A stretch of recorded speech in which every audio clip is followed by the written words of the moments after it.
കളിക്കളത്തിലെ പരിക്കുകളെ ഇനി പേടിക്കേണ്ട. എല്ലാവിധ സ്പോർട്സ് ഇഞ്ചുറികൾക്കുമുള്ള സമഗ്ര പരിഹാരം ഇവിടെയുണ്ട്. ABC orthopaedic hospital, near Kairali theatre, Calicut road, Manjeri. ജില്ലാ ടൂറിസം പ്രൊമോഷൻ കൌൺസിലിന്റെ കീഴിലുള്ള ചെരണി പാർക്കിന്റെ ഭൂമിയും നടത്തിപ്പും മഞ്ചേരി നഗരസഭയ്ക്ക് അടിയന്തരമായി തിരികെ വിട്ടുനൽകണമെന്ന് നഗരസഭാ കൌൺസിൽ യോഗത്തിൽ പ്രമേയം. 51 വാർഡ് കൌൺസിലർ VP ഫിറോസ് അവതരിപ്പിച്ച പ്രമേയത്തെ വികസനകാര്യ സ്ഥിരം സമിതി ചെയർപേഴ്സൺ സക്കീർ വല്ലാഞ്ചിറ പിന്തുണച്ചു. ചെരണി പാർക്ക് നിലകൊള്ളുന്ന ഭൂമി മഞ്ചേരി നഗരസഭയുടെ സ്വന്തം ആസ്തിയായിരുന്നു. പാർക്ക് നിർമ്മിക്കുന്നതിന് വേണ്ടി മാത്രമാണ് ഈ സ്ഥലം വിട്ടു നൽകിയിരുന്നത്.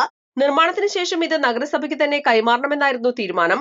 പാർക്ക് നഗരസഭയ്ക്ക് തിരികെ ലഭിക്കുകയാണെങ്കിൽ പ്രദേശത്തെ ജനങ്ങൾക്ക് കൂടുതൽ മെച്ചപ്പെട്ട വിനോദ സൗകര്യങ്ങൾ ഒരുക്കാനും നഗരസഭയുടെ ഫണ്ട് ഉപയോഗിച്ച് വലിയ രീതിയിലുള്ള വികസന പദ്ധതികൾ നടപ്പിലാക്കാനും സാധിക്കും. പാർക്കിന്റെ നടത്തിപ്പ് നഗരസഭ ഏറ്റെടുക്കുന്നതിലൂടെ അധിക വരുമാനം കണ്ടെത്താൻ സാധിക്കുമെന്നും ഈ തുക നഗരത്തിലെ മറ്റ് വികസന പ്രവർത്തനങ്ങൾക്ക് ഉപയോഗിക്കാൻ കഴിയുമെന്നും പ്രമേയത്തിൽ ചൂണ്ടിക്കാട്ടി. പാർക്കിന്റെ ഉടമസ്ഥാവകാശവും നടത്തിപ്പ് ചുമതലയും അടിയന്തരമായി നഗരസഭയ്ക്ക് ലഭ്യമാകുന്നതിനാവശ്യമായ നിയമപരമായ നടപടികൾ സ്വീകരിക്കണമെന്ന് തദ്ദേശ സ്വയംഭരണ വകുപ്പിനോടും ടൂറിസം വകുപ്പിനോടും ജില്ലാ കളക്ടറോടും പ്രമേയത്തിലൂടെ ആവശ്യപ്പെട്ടു. Chairperson Valanchira Abdul Majeed, vice chairperson advocate Beena Joseph, സ്ഥിരസമിതി അധ്യക്ഷരായ KP ഉമ്മർ, സക്കീർ വല്ലാഞ്ചിറ, MV അബൂബക്കർ, റിസ്വാന സാദിഖ് കുളമടത്തിൽ, ഷാനിബ ഫൈസൽ, കൌൺസിലർമാരായ VP Firoz, KM Hussain, MA Rasheed, NK Abdurahman, KC Unnikrishnan, Abdurahman Bapputty, VP Askar, Shereena Jawahar, U Sreekanth എന്നിവർ സംസാരിച്ചു. East Live, Manjeri.